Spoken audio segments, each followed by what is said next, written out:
यह है कहानियों का अद्भुत संसार, किस्सा कहानी।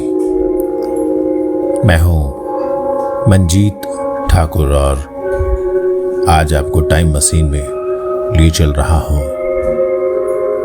महाभारत काल में, जिसकी एक कहानी आपको सुना रहा हूं मैं, जिसका शीर्षक है द्रोण और इसे लिखा है मैंने।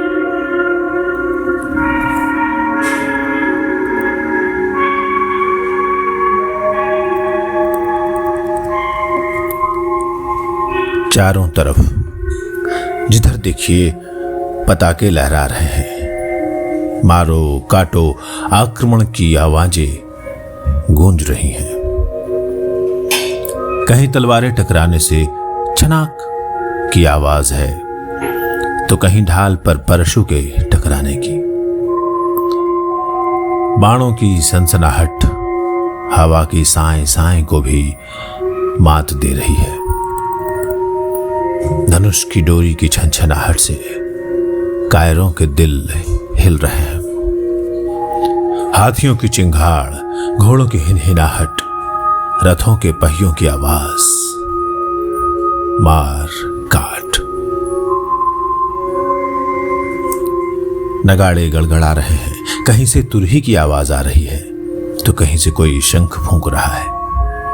और इस शोरगुल में घायलों और मौत के नजदीक जा रहे धरती पर पड़े वीरों की कराह पर किसी का ध्यान नहीं है। लेकिन इस पर मेरा ध्यान क्यों जा रहा है? और वो भी तब जब मुझे रथ पर सवार होकर अपनी सेना की अगुवाई करनी चाहिए। आखिर मैं कौरवों की सेना का सेनापति हूं। मैं यहां जमीन पर क्यों बैठा हूं? आगे जब भी इतिहास लिखा जाएगा, इस बात पर जरूर प्रश्न उठेगा कि कौरवों और पांडवों दोनों के गुरु द्रोण ने बीच युद्ध में अपने शस्त्र क्यों रख दिए थे।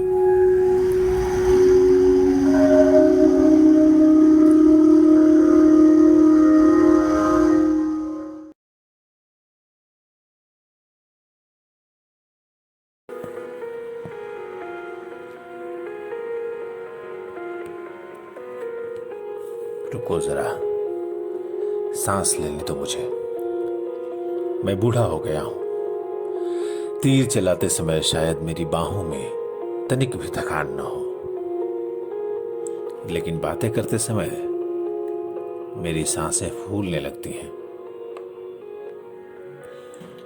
हाँ, तो मैं कह रहा था, इतिहास जब भी लिखा जाएगा, इस बात का प्रश्न अवश्य उठेगा कि आखिर द्रोण ने बीच युद्ध में शस्त्र का त्याग क्यों कर दिया। इस प्रश्न का उत्तर युधिष्ठिर को देना होगा, देना ही होगा।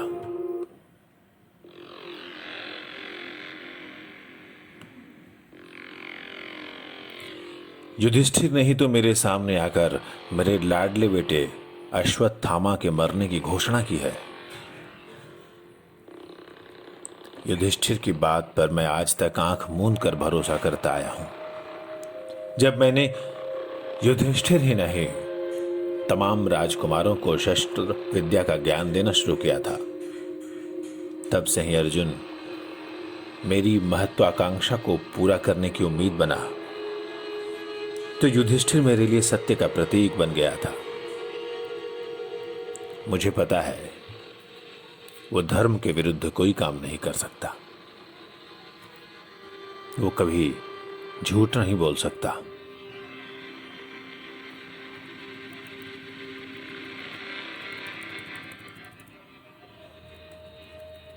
लेकिन आज उसने झूठ कहा है।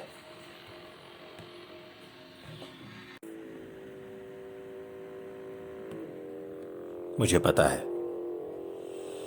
युधिष्ठिर ने आज आधा सच या कहें कि आधा झूठ कहा है। उसने घोषणा की थी, अश्वत्थामा हतो, यानी अश्वत्थामा मारा गया। और उसकी बात पूरी होने से पहले कृष्ण ने अपना शंख पांचजन्य फूंक दिया था। पूरी बात तो मुझे ही पता है।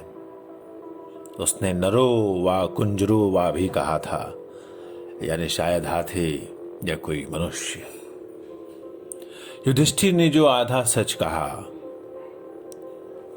मुझे उसको पूरा सच बनाना है, और इसलिए मैं शस्त्र त्याग कर भूमि पर बैठा हूं और देख रहा हूं धृष्टद्युम्न हाथों में नंगी तलवार लिए मेरी तरफ बढ़ रहा है। आप धृष्टद्युम्न को नहीं जानते होंगे। ये अभी मेरी तरफ दौड़ता हुआ आ रहा है और अपनी तलवार से मेरी गर्दन धड़ से अलग कर देगा। तो क्या मैं फिर से शस्त्र धारण कर लूं? लेकिन क्यों? मुझे तो युधिष्ठिर के वचन का मान रखना है। ये उसका कर्ज है मुझ पर। मैंने भरी सभा में चुपचाप द्रौपदी का अपमान होते देखा था, क्योंकि मैं धृतराष्ट्र का नौकर था। उसके नमक की मुझे लाज रखनी थी। मुझे अश्वत्थामा का भविष्य देखना था, और इसलिए मुझे दुर्योधन के पक्ष में ही खड़ा रहना था। दुशासन जब द्रौपदी को बालों से पकड़कर भरी सभा में घसीटता लाया था, तो मैं चुप रहा था। जब द्रौपदी की साड़ी खींची जा रही थी, तब भी मैं चुप रहा। जब कृष्ण ने द्रौपदी की लाज बचाई, तब भी मैं चुप ही था। मुझे भरोसा था कृष्ण जरूर आएंगे। कृष्ण द्रौपदी के सखा हैं, और मेरी मृत्यु का दूत बनकर आ रहा धृष्टद्युम्न वो द्रौपदी का भाई है।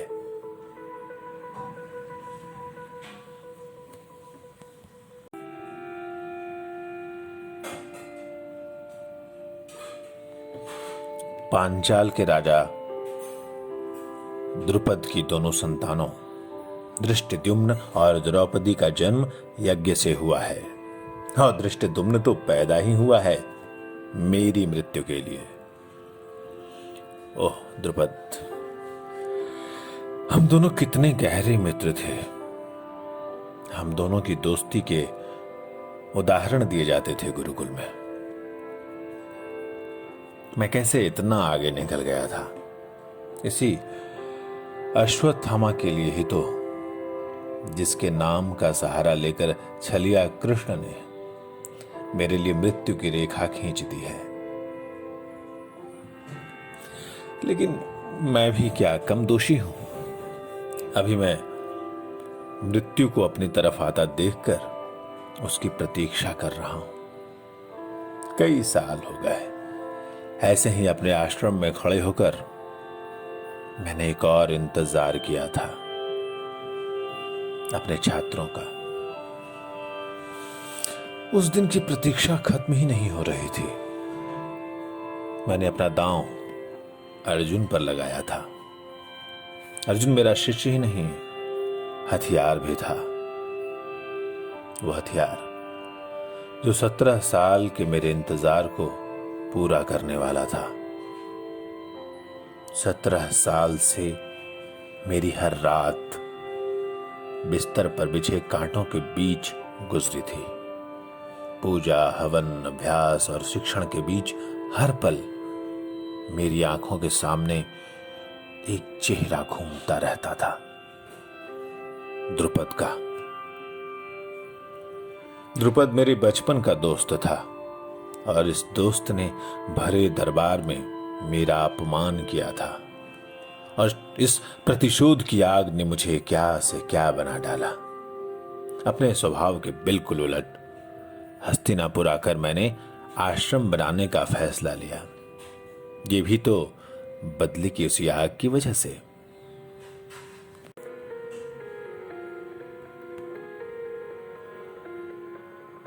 आश्रम की शिक्षा खत्म होने के बाद सारे के सारे राजकुमार मेरे पास आए थे गुरु दक्षिणा के लिए। मुझे नहीं पता कि इस बात का मैं पश्चाताप करूं या नहीं।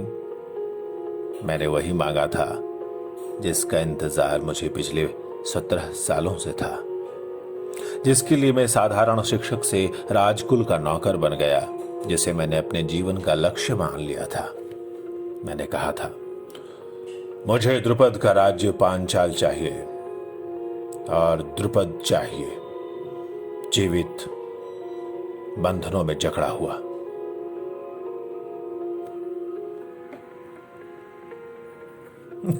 धृष्टद्युम्न की प्रतीक्षा लंबी लग रही है।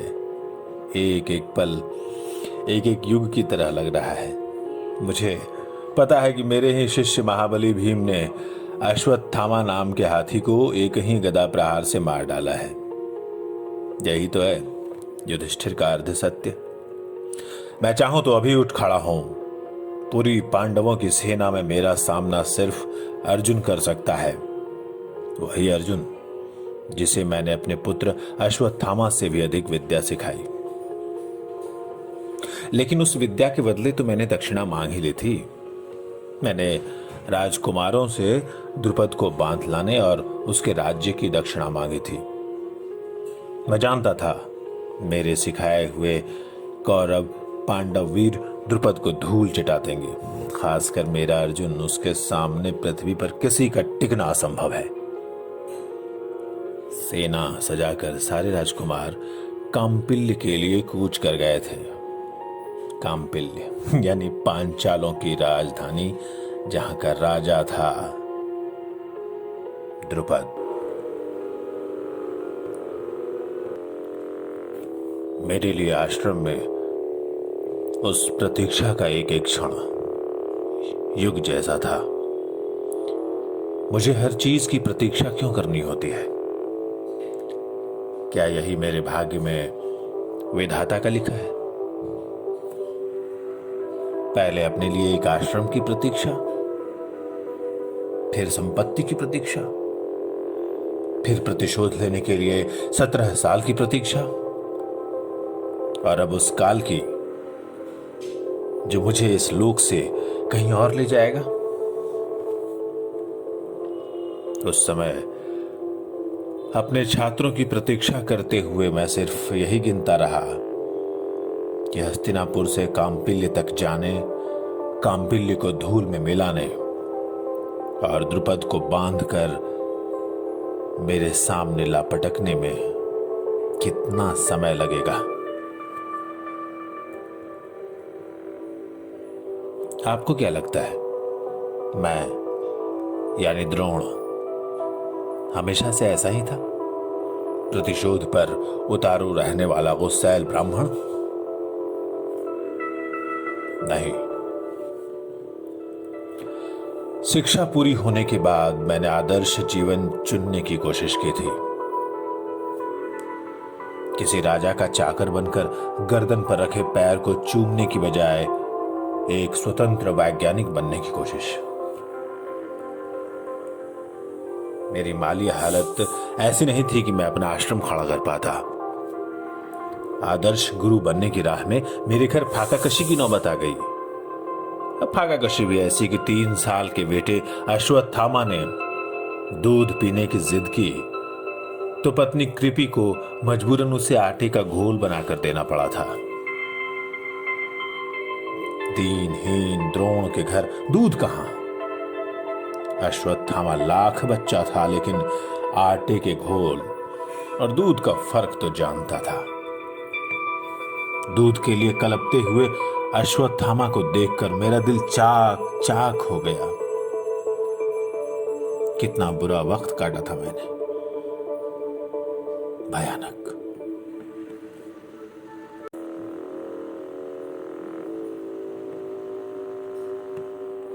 वक्त, कुछ चीजों को ठीक होने में बहुत वक्त लगता है। मेरे मामले में तो 17 साल लग गए। मैं गरीबी से दुखी था, लेकिन गरीबी से ज्यादा दुख पहुंचा था अपने मित्र द्रुपद के हाथों अपमान से। गरीबी तो शायद सह भी लेता, लेकिन बेइज्जती की फांस सीने में नश्तर की तरह चुभ रही थी। आखिर मैं गया ही क्यों था पांचाल? यही सोच करना कि पांचाल का राजा द्रुपद मेरे बचपन का दोस्त है, बुरे वक्त में काम आएगा। लेकिन द्रुपद ने खड़े पैर अपमानित किया था, कुछ इस तरह कि भरे दरबार में अपमान और क्रोध से मैं ठीक से खड़ा भी नहीं हो पा रहा था। मैं कृपी के पास वापस आया तो हृदय में आग धधक रही थी, प्रतिशोध की आग। कांपिल्य से अपमानित लौटकर मैंने सांस भी नहीं ली थी और पत्नी से कहा था, कल हम हस्तिनापुर चल रहे हैं। हस्तिनापुर क्यों? कृपी ने पूछा। क्योंकि हस्तिनापुर पांचाल का शत्रु है और शत्रु का शत्रु मित्र होता है। मैं जानता हूं कृपी को आश्चर्य हुआ होगा मुझ पर, मेरे वैज्ञानिक बनने के शपथ के बदल जाने पर भी आश्चर्य हुआ होगा उसे। लेकिन मैं जानता हूं कांपिल्य की यात्रा ने मुझे बदल दिया था। मुझ पर प्रतिशोध हावी था और मेरे हृदय को तब तक चैन नहीं मिलता जब तक कि मैं द्रुपद को भी उतना ही अपमानित नहीं करता।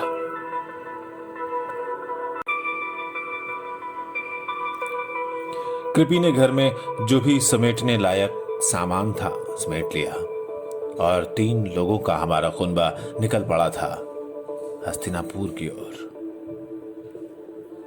पांव पे आधे चलते थकते रुकते हम चल रहे थे और मुझे हर पल द्रुपद का बर्ताव याद आता रहा।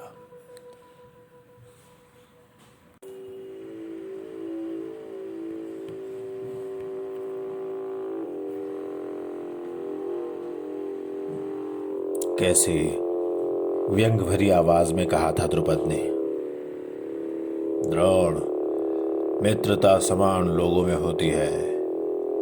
कहा तुम खंगले ब्राह्मण, कहा मैं 5 नदियों वाले राज्य का महाराजा धीराज। मेरी और तुम्हारी कैसी मित्रता? द्रुपद की बातों से उसके राजा होने का घमंड टपक रहा था, लेकिन दिखावटी उदारता दिखाते हुए द्रुपद ने खजांची से कहा था, द्रोण को 1000 सोने की मुद्रा दी जाए।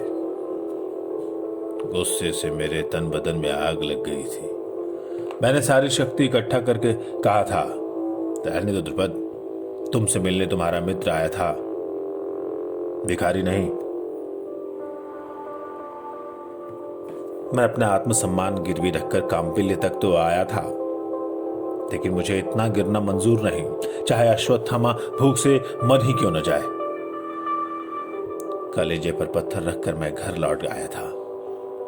घर की तरफ बढ़ता हुआ हर कदम गुस्से के साथ एक नई चिंता को भी जन्म दे रहा था। अश्वत्थामा क्या खाएगा? कृपी क्या कहेगी? क्या करूं? खेती बाड़ी शुरू कर दूं? मन कर रहा था अपनी धनुर्विद्या से पांचाल को धूल में मिला दूं और द्रुपद के सीने को अपने बाणों से छलनी कर दूं, लेकिन द्रुपद राजा था और उसके पास सेना थी। अकेला मैं उसका क्या बिगाड़ पाता?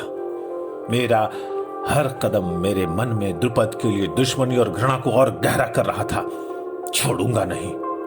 अब जीवन का एक ही अर्थ है, किसी भी तरह द्रुपद को नीचा दिखाना। और तब मैंने हाथ में गंगा जली लेकर संकल्प किया था, द्रुपद को प्रतिशोध की आग में भस्म कर दूंगा मैं। भस्म।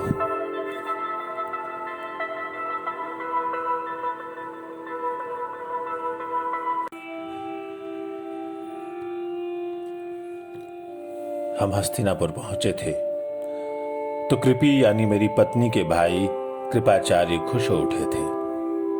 कृपी चाहती थी मैं उसके भैया के साथ उनके ही आश्रम में रह जाऊं। मैं क्या उत्तर देता? बड़ा आश्रम, गायें, जमीन, कुछ भी तो नहीं चाहिए था मुझे। आप ही बताइए, किसी भी युग में कोई लड़की ऐसी तो नहीं होगी जो गरीबी के कारण अपने मायके में रहना चाहे, गरीबी भी क्यों चाहती। लेकिन शायद वो मुझे मेरे ही प्रतिशोध की आग में जलने से बचाना चाहती थी। शाम ढली तो मैं कृपाचार्य के आश्रम में टहलने निकला था। संयोग कहिए क्या मेरा भाग्य, वहां खेल रहे राजकुमारों की गेंद कुएं में गिर गई थी। मुझ में तीरंदाजी की कला थी और अपनी कला से मैंने सरकंडों की तीर बनाकर गेंद निकाल दी थी। और उसी समय पता नहीं कैसे पितामह भीष्म आश्रम आ निकले थे।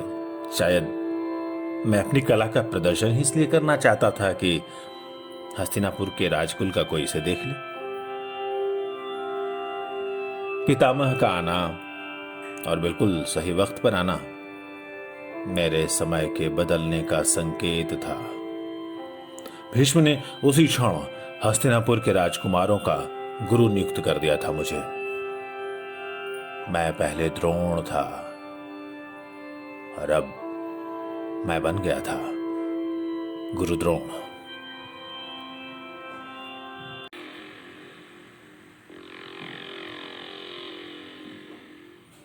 अब मैं जितनी दूर तक देख सकता था वहां तक मेरी भूमि थी, आश्रम के लिए मेरी भूमि। यहां स्थापित किया था मैंने गुरुग्राम। अब हर तरह की सुविधा थी, रथ, हाथी, घोड़े, नए किस्म के हथियार बनाने की प्रयोगशाला, घुड़साल, सब कुछ था मेरे पास।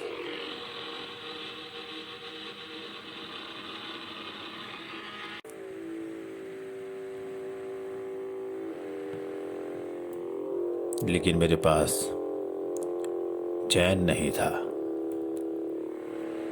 अपमान की फांस हृदय में शूल की तरह चुभती थी। मेरे पास छात्र भी थे, बहुत प्रतिभाशाली, लेकिन उनमें से एक अर्जुन पर जाकर मेरी निगाहें टिक जाती थी। अर्जुन पर भरोसा इसलिए था क्योंकि उसके जैसा समर्पित तीरंदाज मैंने पूरी जिंदगी में नहीं देखा था। याद है मुझे वो दिन जब मैं पेड़ पर एक चिड़िया रखकर बच्चों की परीक्षा ले रहा था। तो चिड़िया लकड़ी की थी और मैंने सबसे पूछा था, क्या दिख रहा है पेड़ पर? कई राजकुमारों को पूरा पेड़ दिखा, कईयों को पेड़ की टहनी दिखी, कईयों को चिड़िया दिखी, तो चोंच पंख पूंछ के साथ दिखी थी। सिर्फ अर्जुन था जिसे चिड़िया की आंख दिख रही थी, सिर्फ आंख। फिर तो मैंने अर्जुन के लिए अपना सब कुछ झोंक दिया था। अर्जुन को अपनी सारी विद्या सिखा दी। मैं अर्जुन में अपना भविष्य भी देख रहा था। द्रुपद, तुम्हारे लिए मैंने एक योद्धा तैयार कर लिया है, प्रचंड योद्धा। अर्जुन, मेरा अर्जुन तुम्हें बांधकर मेरे पैरों पर ला गिराएगा।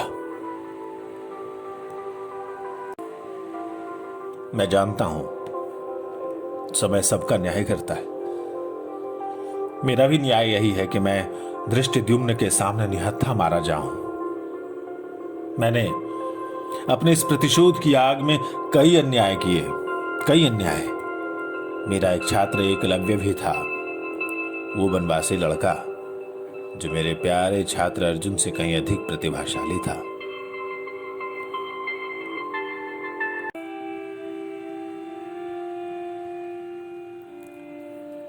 लेकिन सोचिए जरा, अगर मैं एकलव्य को अर्जुन की जगह रख देता तो क्या वो द्रुपद से मेरा प्रतिशोध लेता? क्या हस्तिनापुर की सेना एकलव्य के साथ कंधा मिलाकर लड़ती? नहीं, नहीं लड़ती। मुझे बेशक लालच ने अंधा बना दिया था और मैंने एकलव्य के साथ बहुत नाइंसाफी की थी। एकलव्य का अंगूठा कटवा लिया था मैंने। एकलव्य के घर वालों की स्थिति विरोध तो क्या, मुंह खोलने तक की नहीं थी। मैंने बाद में सुना उसके परिवार वालों ने मेरे अन्याय के विरोध में दाहिने हाथ से तीर चलाना ही छोड़ दिया। कृपी कहती थी मुझसे, यह सब बहुत बाद में समझ में आएगा मुझे, और तब तक बहुत देर हो जाएगी।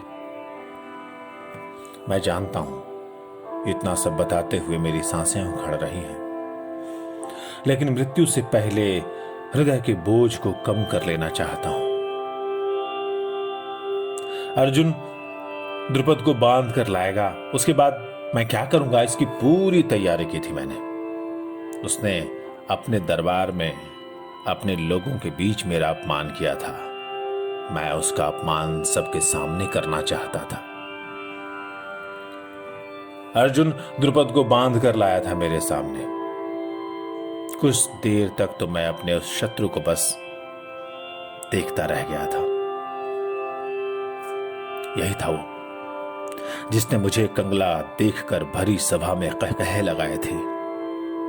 मैं सोचने लगा, तो क्या वध कर दूं इसका? नहीं, फिर तो इसकी कहानी यहीं खत्म हो जाएगी। नहीं, मैं इसको सार्वजनिक रूप से अपमानित करूंगा। इसके अपमान से मैंने 17 साल तक घाव खाए हैं। मेरे अपमान के घाव से रक्त बहता रहा 17 साल तक। मैंने निर्णय ले लिया था।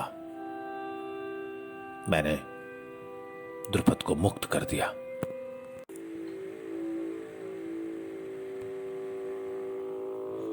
लेकिन मैंने उसका आधा राज्य छीन लिया। एक राजा के लिए इससे बड़ा अपमान कुछ नहीं हो सकता। मैं जानता हूं, मैंने अपनी मृत्यु के बीज उसी दिन बो दिए थे। उड़ती खबरें मेरे पास तक आती रही थीं। द्रुपद ने अपने 2 शत्रुओं के नाश के लिए एक यज्ञ किया था। उससे 2 संतानें हुई थी उसकी। हस्तिनापुर का शत्रु था, उसके नाश के लिए याज्ञसेनी द्रौपदी थी। दूसरा शत्रु मैं था, और मेरे लिए धृष्टद्युम्न। मुझे यह भी पता है इतिहास एक गुरु के रूप में मुझे सम्मान देगा, लेकिन मुझसे कई प्रश्न भी पूछे जाएंगे एकलव्य के साथ अन्याय के बारे में। मेरे बारे में पूछे प्रश्नों का उत्तर मैं स्वयं नहीं दूंगा। ये तुम जैसा कोई व्यक्ति ही देगा, समाज ही देगा, परिस्थितियां ही देंगी।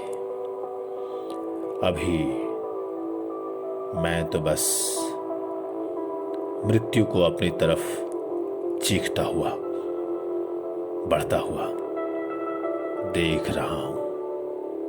वो आ रही है, वो आ चुकी है।